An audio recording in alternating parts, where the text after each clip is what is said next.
Kembali bersama kami di Sindo Siang, pemirsa 3 oknum polisi Satreskrim Polres Luwu, Sulawesi Selatan dilaporkan ke Propam pasca menganiaya pelaku pencurian. Pihak keluarga meminta agar proses hukum terhadap ketiga oknum polisi dilakukan profesional dan transparan.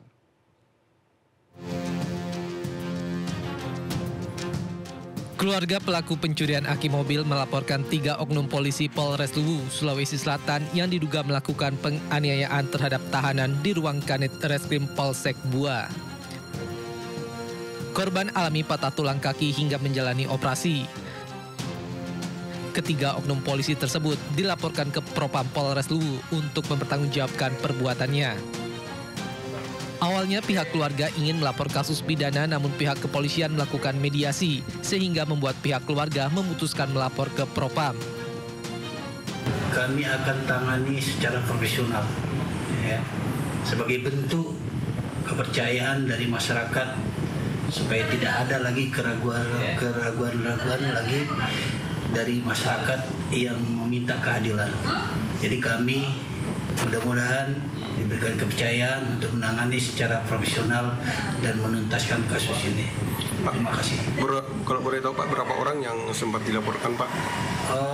Untuk sementara 1 orang yang dilaporkan, nanti akan berkembang dari hasil penyidikan yang dilakukan oleh Propos Polres Luwu.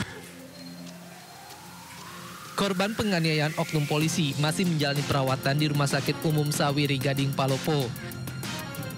Pihak keluarga berharap agar ketiga oknum polisi mendapat sanksi tegas sesuai perbuatannya, termasuk sanksi pemecatan agar tidak menimbulkan korban yang serupa.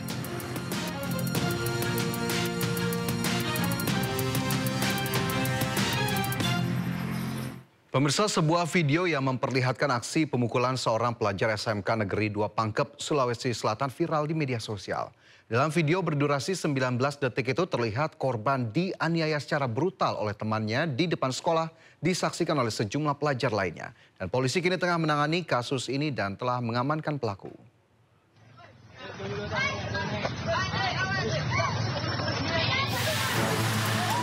Aksi penganiayaan terjadi antara 2 pelajar di depan salah satu sekolah negeri di Pangkep, Sulawesi Selatan. Ironisnya, bukannya melerai, justru pelajar lain yang berada di lokasi merekam kejadian. Video berdurasi 19 detik ini pun viral di media sosial. Untuk viralnya video, pelaku penganiayaan diperiksa aparat Satreskrim Polres Pangkep. Diketahui aksi penganiayaan ini dipicu hanya gegara senggolan saat keduanya berpapasan di dalam sekolah. Akibat peristiwa, korban mengalami luka memar di bagian pelipis. Polisi akan melibatkan Bapas dalam penanganan perkara dan meminta keterangan dari pihak sekolah sebagai saksi. Dari Kabupaten Pangkep, Sulawesi Selatan, Udin Syahrudin, iNews melaporkan. Sementara itu, pemirsa, seorang pelajar pelaku penyiraman air keras ditangkap polisi di kawasan Tanjung Priok, Jakarta Utara. Sebelumnya pelaku melakukan penyerangan menggunakan air keras terhadap pelajar SMK hingga korban menderita luka bakar di wajah.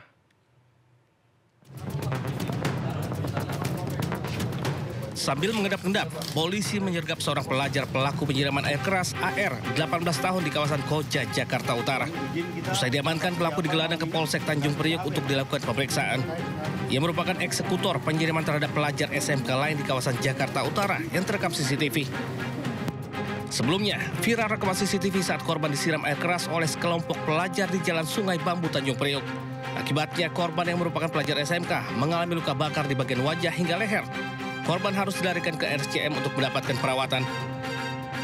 Selain pelaku, polisi juga menyita 2 motor yang digunakan saat aksi penyiraman. Hasil pemeriksaan, air keras yang digunakan untuk menyerang korban memang sengaja dipersiapkan karena para pelaku berencana melakukan tawuran dan mencari pelajar sebagai target serangan secara acak. Dari Jakarta, Sofyan Firdaus, iNews melaporkan. Pemirsa, waspadalah, saat ini perhiasan yang Anda gunakan bisa dioplos. Seperti penggerebekan sebuah toko perhiasan di Bengkalis, Riau, pemilik toko tidak mencantumkan kadar emas yang telah dicampur dengan perak.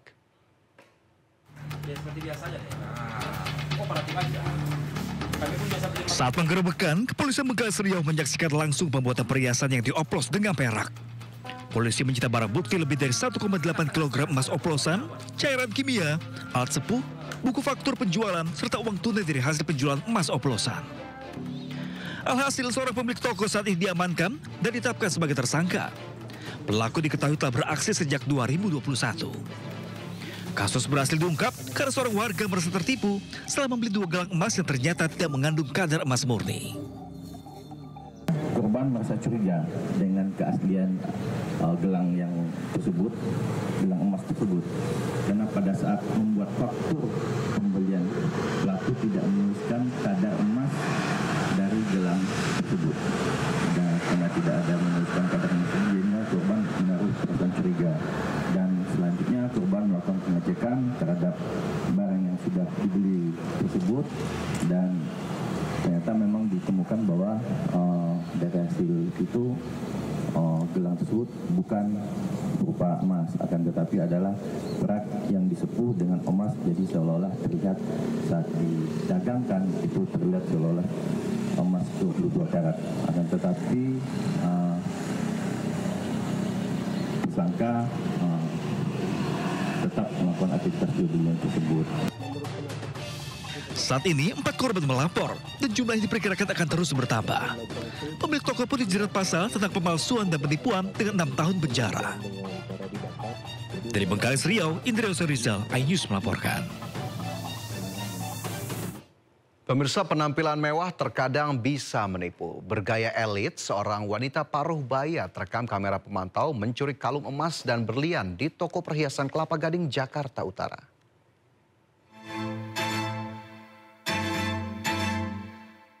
Inilah aksi pencurian yang dilakukan seorang wanita di toko perhiasan di sebuah mal di Kelapa Gading, Jakarta Utara. Tak ada yang menyangka wanita ini merupakan seorang pencuri. Dengan gaya yang parlente, pelaku datang ke toko sambil menenteng tas mewah. Namun pelaku tertangkap kamera pemantau mengambil perhiasan emas dan berlian untuk kemudian disembunyikan di baju. Dan untuk mengalihkan perhatian karyawan toko, pelaku melihat-lihat perhiasan di etalase. Karyawan toko baru menyadari ada perhiasan yang hilang setelah pelaku tinggalkan lokasi. Pelaku ditangkap dengan barang bukti perhiasan hasil curian, pakaian, dan juga tas mewah yang digunakan pelaku saat melakukan pencurian di toko perhiasan. Kemudian dari hasil penelusuran yang kami lakukan, juga berdasarkan dari rekaman CCTV yang kami peroleh, kemudian kami bisa mengidentifikasi pelaku.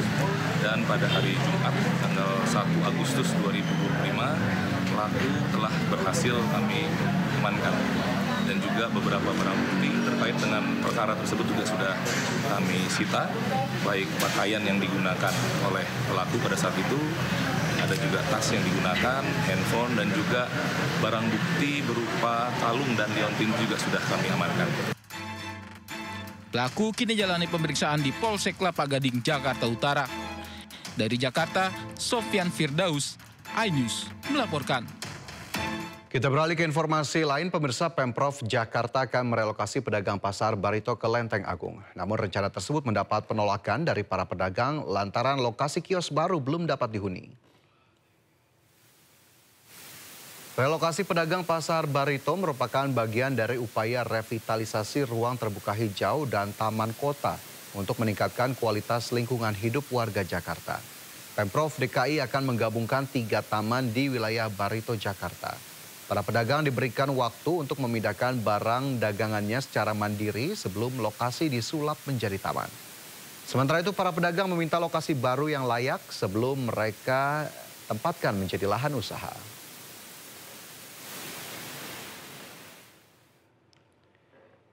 Ya, pemirsa, Pemprov DKI akan menggabungkan 3 taman di wilayah Barito, Jakarta. Kali ini kawasan Pasar Hewan di Jalan Barito, Jakarta Selatan akan menjadi titik pembongkaran selanjutnya. Lantas seperti apa proses pembangunan serta ganti rugi apa yang akan diterima oleh para pedagang Pasar Hewan Barito? Sudah terhubung dengan rekan Jen Cahyani di sana. Jen, silakan dengan laporannya.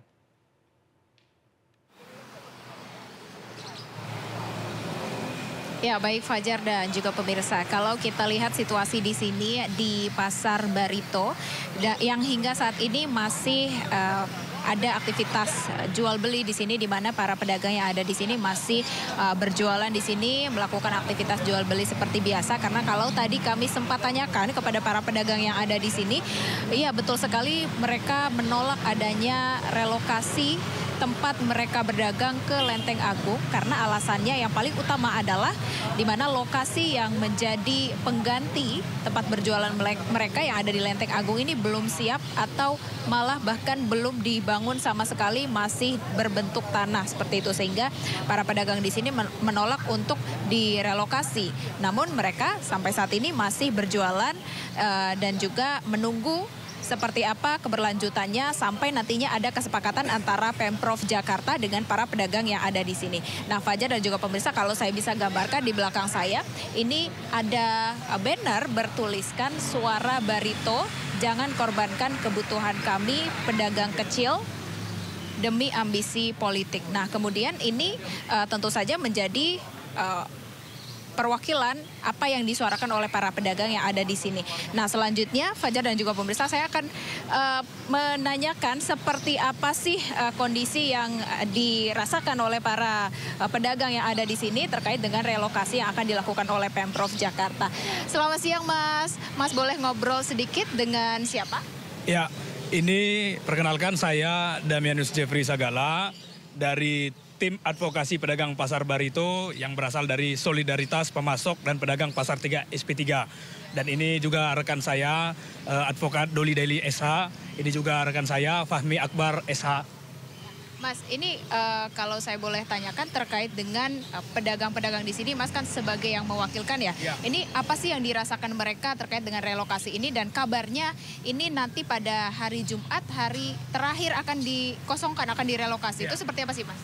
Ya, kalau perasaannya dari pedagang pasar, ya mereka masih menunggu kejelasan dari pihak Pemprov terkait relokasi yang baru. Karena hingga saat ini belum ada kejelasan relokasinya itu ada di mana. Memang ada sempat ditawarkan itu relokasinya di Lenteng Agung. Namun setelah dicek di Lenteng Agung itu belum ada bangunan. Jadi hanya lahan kosong. Nah, sehingga ya pihak pedagang masih menunggu dan meminta kejelasan dari pihak Pemprov DKI. Nah, kemarin kabarnya juga ada surat yang turun gitu, Mas. Itu apakah surat resmi atau seperti apa, Mas? Kabarnya pedagang belum melakukan tanda tangan gitu. Ya. Dari pihak Pemprov DKI sendiri memang belum pernah mengirimkan surat secara resmi kepada pedagang Pasar Barito, ya kan, untuk terkait relokasi ini. Jadi memang ada tekanan-tekanan dari pihak Pemprov DKI untuk meminta kepada pedagang supaya membuat surat pernyataan meninggalkan pasar dengan membuat surat pernyataan dan ditandatanganin. Namun tanda tangan tersebut juga itu tidak semua menandatanganin, ada yang bahkan malah diwakilin tanda tangannya begitu. Mas, tapi kalau hari ini kan mereka masih aktif ya berdagang di sini. Nah, apakah sudah ada yang memindahkan barang-barangnya atau semuanya masih berjualan di sini? Kalau yang untuk memindahkan barang belum. Para pedagang pasar masih tetap bertahan sampai menunggu adanya kejelasan dari pihak Pemprov DKI untuk terkait relokasi yang baru. Tapi apakah dari pedagang itu sendiri sebenarnya setuju kalau misalnya tempatnya sudah ada atau menolak total? Kalau untuk saat ini para pihak pedagang Pasar Barito itu masih belum setuju karena belum ada kejelasan untuk relokasi yang baru. Tapi jika memang sudah ada relokasi yang baru, para pedagang pasar akan setuju untuk melakukan pemindahan relokasinya.